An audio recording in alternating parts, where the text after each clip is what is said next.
Cumprimentamos a todos com a paz de nosso Senhor e Salvador Jesus Cristo. Estamos iniciando mais um programa EBD TV.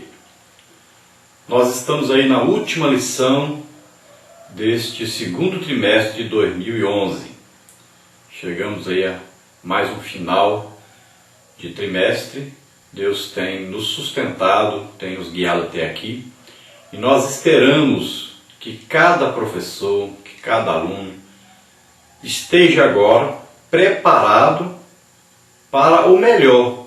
Nós estivemos estudando sobre movimento pentecostal e deve-se chegar então ao final do trimestre tendo a consciência de que durante todos esses anos, estes 100 anos que nós temos aqui da entrada dos missionários Gunnar Wingre e Daniel Berg, trazendo uma mensagem simples de salvação, mas uma mensagem poderosa através das manifestações do Espírito Santo e tendo como mensagem principal o batismo com o Espírito Santo, a pregação do Evangelho segundo aquilo que ordenou Jesus Cristo. A pregação do Evangelho no poder e na unção do Espírito Santo. Se nós realmente passamos por um trimestre estudando e aprendendo realmente o que foi passado para nós através das lições da CPAD, e nesse trimestre aí muito bem escritas as lições através do pastor Elianai Cabral. Se nós tivermos realmente aprendido, então nós chegamos nesse final de trimestre prontos para iniciarmos um avivamento onde nós estamos. Em qualquer lugar que você estiver, se você realmente estudou as lições, aprendeu e começou a colocar em prática aquilo que aprendeu, então você já é um candidato pronto para iniciar então um avivamento onde você está, na congregação onde você congrega. Por que isso? Porque nós estudamos como é que o Evangelho é pregado, estudamos aí como é que o Evangelho vai se desenvolver, como é que o Evangelho vai conquistar as almas. Nós sabemos agora que o Espírito Santo fará qualquer coisa para que as pessoas acreditem no Evangelho, aceitem o Evangelho, se convertam ao Evangelho. E sabemos que o Espírito Santo está trabalhando em nós e conosco durante todo o tempo. Ele mora em nós e conosco, como Jesus disse, Ele estará em vós e convosco. E sabemos que Ele nos capacita para fazermos a obra de Deus. Sabemos que Ele está sempre como nosso companheiro, nosso ensinador, nosso consolador, e Ele estará sempre trabalhando para que a obra de Deus seja feita, e para isso Ele estará usando a cada um de nós. Agora, nesta última lição do trimestre, nós vamos falar aí sobre o avivamento. Então nós coroaremos, assim por dizer, as lições que estudamos, se nós colocarmos em prática agora na nossa vida. Todo professor de escola bíblica dominical deve ser alguém que evangeliza, que ganha almas. Ele deve ser alguém que corresponde àquilo que ele ensina. Ele ensina a palavra de Deus. Então ele deve aprender que na palavra de Deus está contida aí a obra missionária de cada pessoa individualmente. Deus chamou a todos nós para ganharmos almas. Então o princípio básico aí do ensino da palavra de Deus é o evangelismo, é ganhar almas. E isso Deus vai fazer, então, através de todos aqueles que aceitam Jesus como Senhor e Salvador. Então o professor, como ele é o exemplo maior para os seus alunos e para a igreja no geral, então o professor, todo professor da escola bíblica dominical, deve ser um ganhador de almas, deve ser aquele que se levanta pela madrugada e ora todo dia, intercede. Ele deve ser alguém que é dizimista fiel, ofertante na casa do Senhor. Ele deve ser aquele que mantém os horários para chegar à casa do Senhor, para sair. Ele deve ser exemplo em tudo, sua maneira de vestir, sua maneira de falar, de agir. Ele deve ser um exemplo para que ele tenha o quê? Credibilidade para ensinar a palavra de Deus. Ele deve ser batizado com o Espírito Santo. Ele deve ter pelo menos um dom do Espírito Santo agindo aí através dele. Ele é um exemplo, sempre um exemplo em tudo para a igreja. Então, o professor de escola bíblica dominical, não podemos cobrar dele apenas que ele saiba ensinar a palavra de Deus, mas que ele pratique a palavra de Deus. Porque nós não podemos, de repente, sermos chamados de hipócritas, como Jesus ensinava os ensinadores da palavra de Deus na sua época, que só ensinavam, falavam a respeito de Deus, mas não tinham conhecimento de Deus. Falavam, mas também não praticavam aquilo que ensinavam. Então nós devemos ser ensinadores daquilo que nós estamos fazendo. Devemos ter prática na nossa vida de ensinadores. Então nós esperamos que cada professor, se você ainda não está desse jeito, que você passe a estar. Então você deve ser sempre um estudante da palavra de Deus, mas também um praticante da palavra de Deus. Então nós falamos muito sobre a palavra de Deus, ensinamos muitas coisas, mas na maioria das vezes nós não praticamos aquilo que ensinamos. E isso torna então o nosso ensino pouco valorizado. Então é preciso praticar, é preciso ser exemplo. Então estamos chegando ao final desse mais um trimestre e nós podemos ver o que mudou em nossa vida.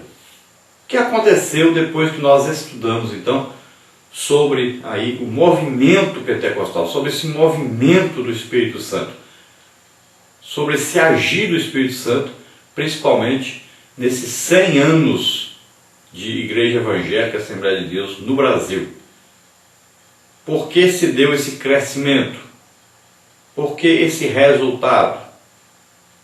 Então nós vamos ver que é devido à ação do Espírito Santo através de homens corajosos que deram as suas vidas pelo Evangelho, não temeram nada e nem ninguém, e sempre pregaram o batismo com o Espírito Santo, sempre pregaram o poder do Espírito Santo, sempre foram homens honestos, que não viviam pelo dinheiro, nem por causa do dinheiro, nunca tinham interesse financeiro em fazer a obra de Deus, mas o interesse era agradar a Deus. O interesse era entregar as suas vidas realmente para que Deus os usasse. Então, homens corajosos, homens de fé, homens honestos, homens de moral realmente. E nós devemos olhar para esses homens que iniciaram a igreja, esses homens que trabalharam realmente para que o Evangelho de Deus, o Evangelho de nosso Senhor e Salvador Jesus Cristo, pudesse atingir a nossa nação. Então nós estamos estudando aí sobre as doutrinas da nossa fé. Estamos estudando o movimento pentecostal. E essas doutrinas da nossa fé falam então das doutrinas que envolvem a obra do Espírito Santo através da igreja. Então, durante esse trimestre, nós vimos aí várias lições. Vamos ver aí as lições pelas quais nós passamos. A lição 1, quem é o Espírito Santo? E você vê aí os assuntos que foram tratados nessa lição. Na lição 2, nós vimos aí nomes e símbolos do Espírito Santo. Então veja aí os assuntos que foram tratados. Na lição 3, nós vimos o que é o batismo com o Espírito Santo. aí os assuntos. Na lição número 4, nós vimos aí Espírito Santo, agente capacitador da obra de Deus.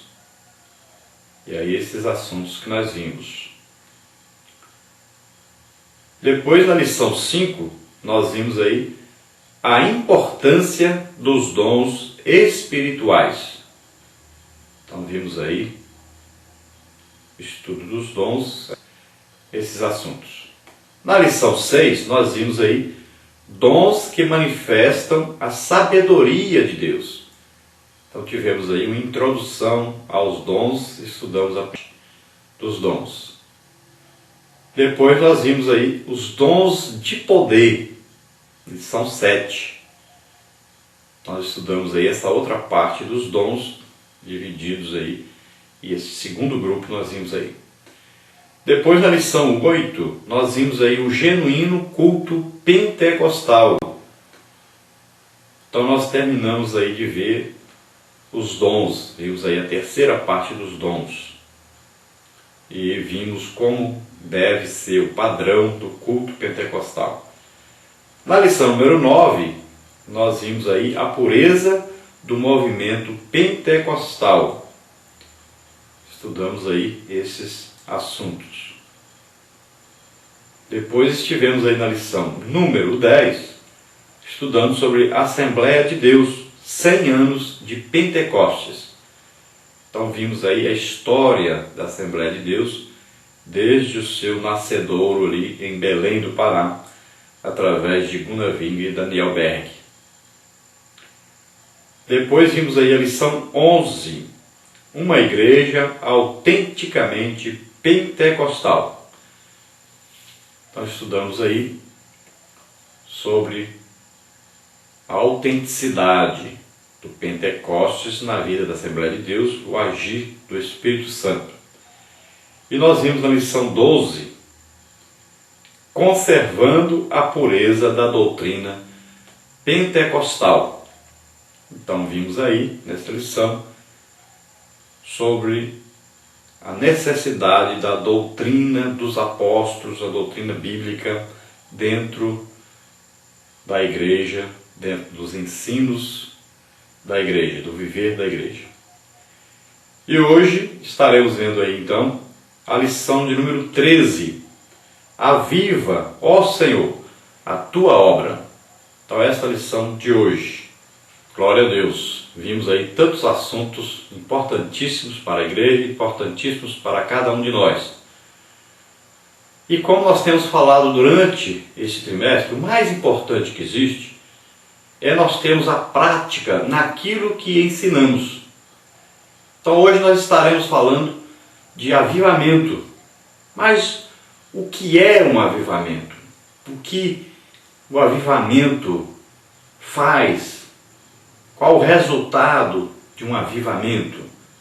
O que significa então este avivamento? Muitas vezes nós temos buscado resposta para avivamento lá no Antigo Testamento. E a nossa realidade hoje não é a mesma do Antigo Testamento. É uma nova realidade. Existe hoje um derramado Espírito Santo sobre a igreja. Existe hoje uma outra realidade. Existe hoje uma outra situação. Existe hoje um mover do Espírito Santo muito grande. Então o avivamento de hoje não se pode comparar com o do Antigo Testamento. Nós podemos aproveitar, aprender muito com o que houve nos avivamentos do Antigo Testamento, mas não podemos fazer com que o nosso avivamento de hoje seja como o avivamento de antes. O nosso avivamento hoje é muito maior. O mover do Espírito Santo hoje é muito melhor, muito superior ao que foi no Antigo Testamento. Então no Antigo Testamento nós podemos ver, principalmente, aí como resultado de avivamento, o ensino da palavra de Deus, a confissão de pecados, o arrependimento, a união de uma nação,